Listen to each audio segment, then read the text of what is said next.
It's not easy being green. Hey there, friends. Lucifer means Lightbringer here, and Kermit the Frog has a point. It's not easy being a green man and living out your eternity on the very small Isle of Faces, cut off from the rest of the world. In a Game of Thrones, Maester Luwin is giving Bran and us readers some prime exposition history regarding the Children of the Forest, and after telling Bran of the initial coming of the First Men and of their warring against the Children of the Forest, we get to the part about the Pact on the Isle of Faces. Finally, the wise of both races prevailed, and the chiefs and heroes of the First Men met the green seers and wood dancers amidst the weirwood groves of a small island in the great lake called God's Eye. There they forged the pact. The First Men were given the coastlands, the high plains and the bright meadows, the mountains and bogs. But the deep woods were to remain forever the children's, and no more weirwoods were to be put to the axe anywhere in the realm. So the gods might bear witness to the signing, every tree on the island was given a face, and afterward, the Sacred Order of Green Men was formed to keep watch over the Isle of Faces. Alright, so we have several terms being used here. Children of the Forest, Green Seers, Wood Dancers, and then finally, the Sacred Order of Green Men. We've seen 6 Children of the Forest through Bran's POVs, so we know what those are. They're tiny but deadly little wood elves, more or less, with large golden eyes, slitted like a cat's or a snake's, black-clawed, four-fingered hands, and nut-brown skin, which is dappled with spots like a deer. Maester Luwin tells Bran a moment earlier that their wise men were called Green Seers, which doesn't really tell us too much except that some of the Children of the Forest are thought to have been Green Seers. We know this is true in some fashion since we see a bunch of mostly dead Children of the Forest sitting in Weirwood thrones in Bloodraven's cave in A Dance with Dragons. The wood dancer term is a little more cryptic. It's only used the one time here, and then again in the World of Ice and Fire when it says, "The hunters among the children, their wood dancers, became their warriors as well." Now, some people in the fandom have speculated that perhaps the wood dancers are the males of the Children of the Forest. But Maester Luwin also says that male and female hunted together with weirwood bows and flying snares. So it seems more likely that wood dancer is a role or position, that of hunter and warrior. That leaves us with the Green Men, who, like Kermit, are said to be as green as a leaf. Maester Luwin doesn't tell us too much about the Green Men here, but Bran has heard stories about them from old Nan, saying variously that the Green Men ride on elks, that sometimes they have antlers too, and that all the tales agreed that the Green Men had strange magic powers. Then in the World of Ice and Fire, we get the official Maester's view on the Green Men. Whether the Green Men still survive on their isle is not clear, although there is the occasional account of some foolhardy young river lord taking a boat to the isle and catching sight of them before winds rise up, or a flock of ravens drives him away. The nursery tales claiming that they are horned and have dark green skin is a corruption of the likely truth, which is that the Green Men wore green garments and horned headdresses.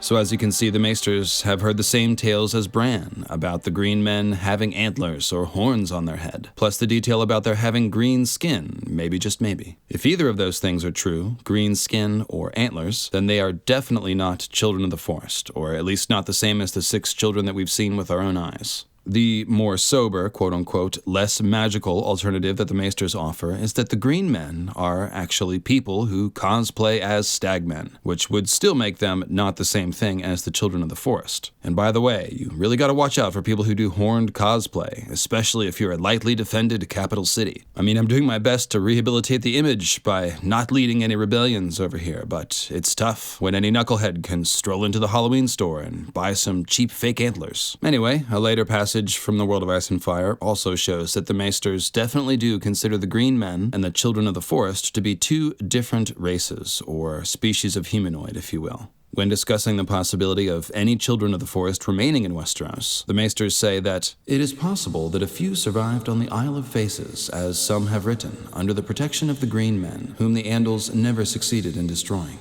So, as you can see, everything we hear about the Green Men suggests that, although they guard an island full of weirwood trees with faces, they seem to be something different from the Children of the Forest. Now, the most fun possibility here is that the green men are actually some sort of magical race of humanoid that we haven't seen yet. Some sort of elvish or fawn-like creature with green skin and horns or antlers growing from their head. And good news, friends, I'm pretty darn sure that this will turn out to be the case when we see the Isle of Faces, which George R.R. Martin has said will happen before the end of the story. I actually began to lay out the evidence for that theory in the last video, which is called The Holy Isle of Lang, Origins of the Green Men, and I'll have one more Green Man video coming after this one to tie it all together. Today we'll reinforce the claims I made in that Lang video and go on to discover the most important truth to know about these horny green men. So if you like what you see, please check out our Patreon campaign linked below, or consider making a one-time donation at paypal.me/mythacalastronomy, also linked below. And thanks so much to all of you for your generous support. Did someone say horny?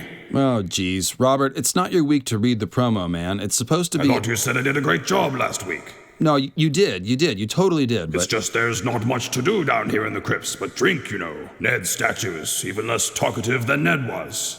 Why are you still down in the Winterfell crypts, King Robert? I'm hiding down here from old Nan. I stole a tart from the kitchens this morning and a horn of ale. And that old crone's had it out for me ever since. Robert! Gods, she's found me. Robert, get over here. Gods, woman, let go of my ear. Ow! I was just about to tell you, King Robert, it's old Nan's turn to read the promo today. Yes, go and muck out the stables, you lunk, before I clout you about the ear. Yes, right away, ma'am. Now, as for the rest of you, let me tell you the story of the bad little boy who didn't click like and subscribe. He was struck down by lightning, the crows ate his eyes, and ice spiders laid eggs in his skull. Their crystalline ovipositors plunging Jesus, old Nan, you know what? You have a lot to do, I'm sure, so I'll take it from here. Thank you so much. Old Nan, everyone, old Nan. Maybe there'll be some time for another story at the end of the show, huh? Well, there's always the tale of the rat cook, or the story of the girl with fiery worms in her stomach, or... When we think about the idea of the Sacred Order of Green Men as green-skinned fawn creatures, we have to take a look at the matching legend of Garth the Green. It would probably take me longer to summarize all the information in his section in the World of Ice and Fire, so I'll go ahead and read it. Garth was the High King of the First Men, it is written. It was he who led them out of the east and across the land bridge to Westeros. Yet other tales would have us believe that he preceded the arrival of the First Men by thousands of years, making him not only the first man in Westeros, but the only man, wandering the length and breadth of the land alone and treating with the giants and the children of the forest. Some even say he was a god. There is disagreement even on his name. Garth Greenhand, we call him, but in the oldest tales he is named Garth Greenhair, or simply Garth the Green. Some stories say he has green hands, green hair, or green skin overall. A few even give him antlers, like a stag. Others tell us that he dressed in green from head to foot, and certainly this is how he is most commonly depicted in paintings, tapestries, and sculptures. More likely, his sobriquet derived from his gifts as a gardener and a tiller of the soil, the one trait on which all the tales agree. Garth made the corn ripen, the trees fruit, and the flowers bloom, the singers tell us. A few of the very oldest tales of Garth Greenhand present us with a considerably darker deity, one who demanded blood sacrifice from his worshippers to ensure a bountiful harvest. In some stories, the green god dies every autumn when the trees lose their leaves, only to be reborn with the coming of spring. This version of Garth is largely forgotten. Largely forgotten? Well, not here on the Mythical Astronomy of Ice and Fire podcast, of course, where we praise Garth with regularity. Anyway, as you can see, it's the same story here with Garth as with the Green Men. The old tales describe a green-skinned stag man, but the maesters, again, ever skeptical about all things magic, tend to think it was horny cosplay. Cosplay or no, Garth the Green sounds just like a green man, in other words. And of course, those who know their European folklore know that this Garth the Green fellow is in fact just George's version of the folkloric figure known as the Green Man, which is very closely related to Cernunnos and the other stag man and horned god mythology, which we again love to celebrate here on this podcast. George Martin actually gives us a direct shout-out to this folklore in A Game of Thrones when he has Ned think that King Robert looks like a horned god when he wears his antlered helm. Did someone say horny? Anyway, the main feature of Horned God, Green Man, and Cernunnos mythology is, of course, that these figures embody the vitality of green nature, and therefore die in the fall when the plants lose their green and are resurrected in the spring when the plants bloom again.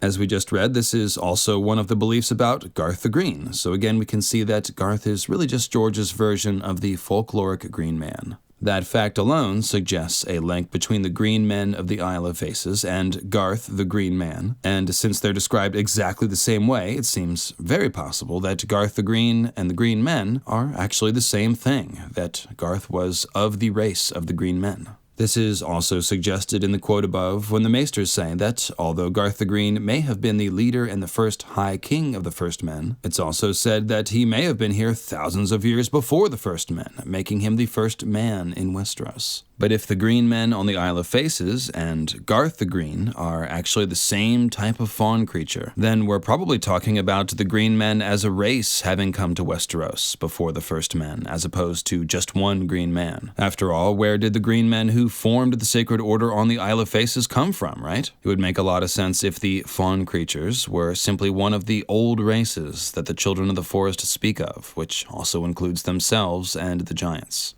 Those darker versions of Garth the Green, where he demands blood sacrifice to make the seasons turn, well, that does sound a bit like the legend of the Hammer of the Waters, doesn't it? And so they did, gathering in their hundreds, some say on the Isle of Faces, and calling on their old gods with song and prayer and grisly sacrifice. 1,000 captive men were fed to the Weirwood, one version of the tale goes, whilst another claims the children used the blood of their own young. Now we've also seen that ritual blood sacrifice to weirwood trees is in fact an ancient northern tradition. We've also ridden shotgun in Bran's POV while he inhabited the Winterfell heart tree in a weirwood paste vision and witnessed a man being sacrificed to the weirwood. And of course, Bran could even taste the blood as it ran into the pool before the tree. Now, the Green Men aren't mentioned here in this blurb about the Hammer of the Waters, but of course, when the pact is signed on the Isle of Faces and the Sacred Order of Green Men formed, it says that all the trees on the island were given faces, and of course, giving a tree a face may well involve ritual blood sacrifice. In real-world Horned God and Cernunnos folklore, there is also a fair amount of ritual sacrifice, whether that be the sacrifice of the Horned God or even someone sacrificed to the Horned God. So what we're seeing here is that George is carrying over these blood sacrifice ideas from real-world Green Man folklore to his own folklore, whether that be relating to Garth the Green or the Green Men and the events on the Isle of Faces. Another clue that Garth the Green was really the same thing as the Green Men on the Isle of Faces is the fact that Garth is explicitly tied to Weirwoods, just as the Green Men on the Isle of Faces are. Garth was said to have planted 3 intertwined weirwoods at the High Garden Godswood called the Three Singers. It's hard to say exactly what that means, since we've never seen weirwoods planted, and since they seem to have a magical biology different than that of other trees. They live forever if undisturbed, they drink blood, and they seem to be primarily underground organisms, which occasionally pop up trees above the surface, kinda like mushroom caps. Whatever planting weirwoods entails, it does seem rather magical and special, as we've never heard of humans being able to do such. For example, it's implied that the first men built castles like Winterfell around pre-existent godswoods with heart trees, which makes sense since they are supposedly eternal and since they endow people with magical powers. Thus, the idea of a green man who can plant weirwoods seems like something altogether different than anything we've seen or heard of. These green men must have been powerful nature beings, godlike indeed. It would make sense if these were the type of beings set to guard the all-important weirwoods on the Isle of Faces, right? I would also say that if green men can plant weirwoods, it follows that they would be able to access their magic as well, which would make them green seers. Garth the Green Man was also said to have planted a magical tree throne called the Oaken Seat. No petty king could ever hope to rival the power of Highgarden, where Garth the Gardener's descendants sat upon a living throne, the Oaken Seat, that grew from an oak that Garth Greenhand himself had planted, and wore crowns of vines and flowers when at peace, and crowns of bronze thorns, later iron, when they rode to war.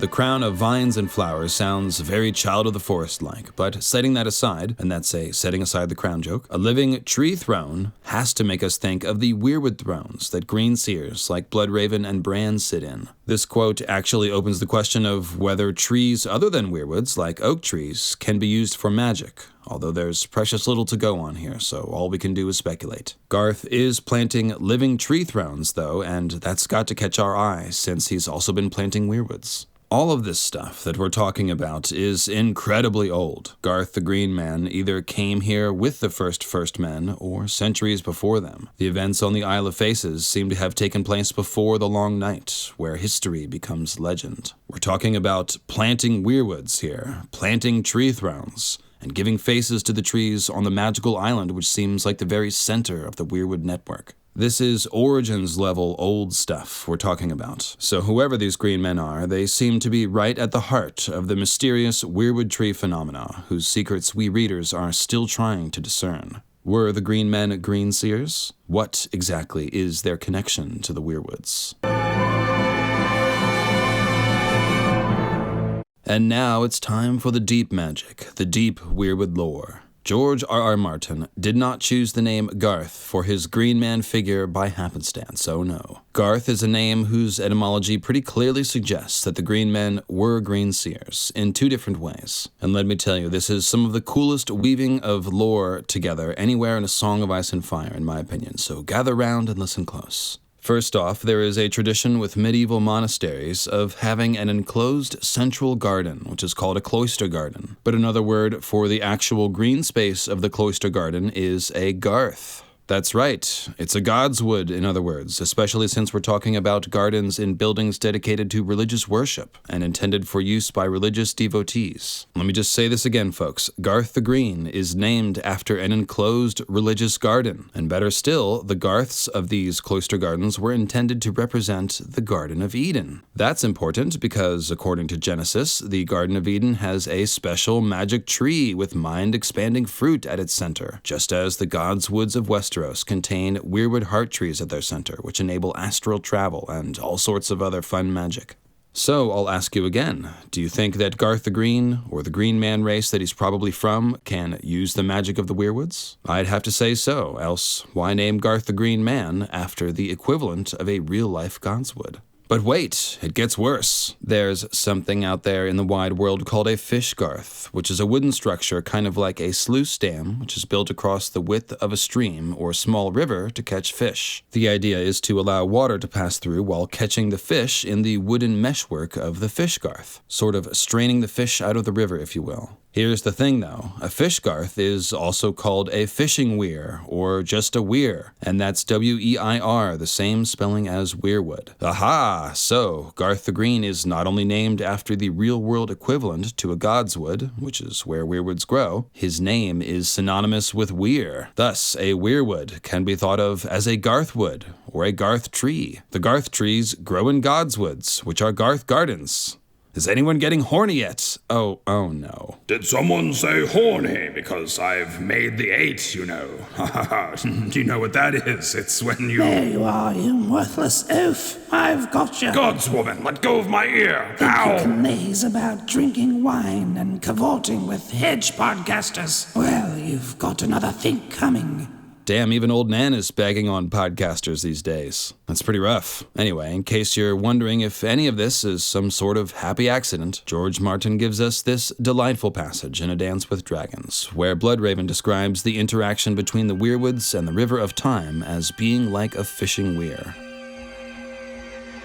Time is different for a tree than for a man. Sun and soil and water, these are the things a weirwood understands, not days and years and centuries. For men, time is a river. We are trapped in its flow, hurtling from past to present, always in the same direction. The lives of trees are different. They root and grow and die in one place, and that river does not move them.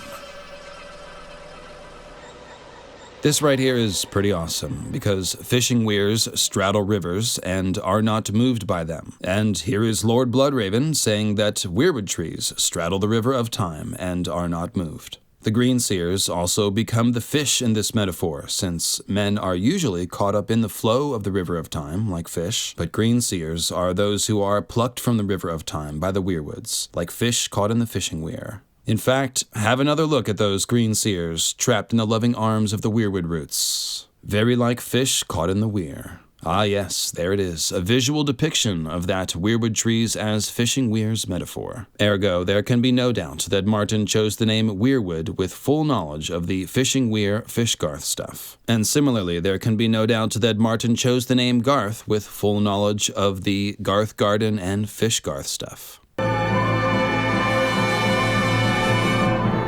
So, circling back to the question of, are the green men green seers, and what exactly is their connection to the Weirwoods, we have to say that they most likely were green seers. Martin created his own version of a green Cernunnos, and then gave him a name which ties to Weirwoods and Godswoods, a name which in fact spells out the Weirwoods as Garth trees that grow in Garth gardens. He tells us that green men planted Weirwoods, specifically heart trees, which implies them as having faces. And he also tells us that green men were there when the trees on the Isle of Faces were given faces. The most straightforward interpretation of all this, to me, is that not only were these antlered green men green seers, but that green men might be required to create a heart tree that green seers can use for magic. For the Weirwoods really to be Garth trees, it seems like there should be part of the green man inside the Weirwood. And of course, we know that the green seers who use the Weirwoods do merge with the trees, mind, body, and soul. Thus, it could be that the green men are the ones sacrificed to open up a heart tree for use, which of course would make sense, since that's one of the defining aspects of the horned god folklore, being sacrificed.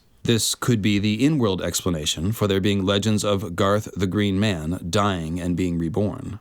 Or perhaps the green men are the ones with magic powerful enough to oversee a Weirwood face-carving ceremony, instead of being the ones being sacrificed. Garth the Green is also said to demand blood sacrifice, of course, which places him in the role of Dark High Priest, essentially. This also kind of sounds like what may have happened on the Isle of Faces when the pact was signed, where the green men are specifically mentioned, right as those trees were supposedly given faces. But what about the children of the forest? My green man theory is kind of crowding them, isn't it? Well, I think the presence of the green men in some of these legends of the children of the forest may have become obscured over time, and that some of these references to, quote, the green seers were actually references to the green men. For example, take the Hammer of the Waters legends, which we've read today. They describe green seers performing mass blood sacrifice as a way of tapping into some sort of dreadful power of the Weirwoods to cause natural disasters. But the first and foremost analog of Garth, the antlered green man, in our story is, of course, and I mean, I don't want to say his name lest he appear, but let's just say it rhymes with Gobbert Garathian, and his weapon of choice is, of course, a giant hammer, which he uses at a famous battle in a river. A hammer of the waters in the hands of a symbolic antlered green man king.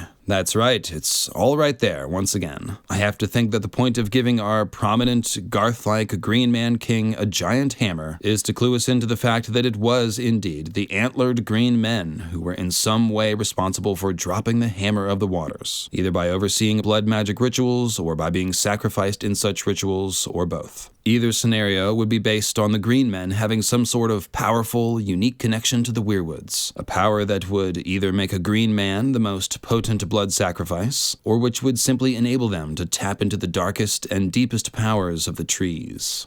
Alright, now check this out. I think you guys will like this. I'm going to include one juicy little tidbit from the canceled HBO Game of Thrones spin-off show that was going to be called Blood Moon, and which would have been set during the time of the Long Night. I've got a longer video about the insider information I received about this on my channel, which is called Blood Moon Leaks Confirm My Theories. Grandiose title, I know, but it's kind of true. Check it out. And the crux of the matter is that the script called for there to be antlered green man priests who seem to conduct weddings and other rituals in an official manner for the great houses of ancient Westeros. One was apparently assigned to each house, and when an important wedding between their version of a prince of House Casterly and a princess of House Stark goes down, an antlered green man priest accompanies each to the ceremony. Now, we know that George did consult some on the Blood Moon show, though we don't know how much of what I heard about the script came from George. But since we already have this wonderful theory pointing to the existence of Green Man, Green Seer priests, this leaked info doesn't exactly come out of nowhere or sound ridiculous, does it? I mean, it sounds to me like the showrunners asked George about his ideas of pre-Long Night Westeros, and somewhere in there, the idea of antlered green men came up, and the showrunners liked it and decided to use it. So, in closing, besides all of this being super cool and more than a little bit horny, we've always got to ask ourselves the question, how does this matter in regard to the main plot? I think the answer is that Bran will need to go to the Isle of Faces, just like he's always wanted to, either physically or maybe by Weirwood astral travel. Bran will probably need to speak with the Green Men to learn some important truth or powerful magic, or both, something which will be critical to ending the endless winter of the Long Night. After all, Green Man and Horned God folklore is all about personifying the cycle of the seasons, about dying and being resurrected so that the spring comes again. Therefore, it would only make too much sense if the Green Men on the Isle of Faces know secret magics which will help bring a dream of spring.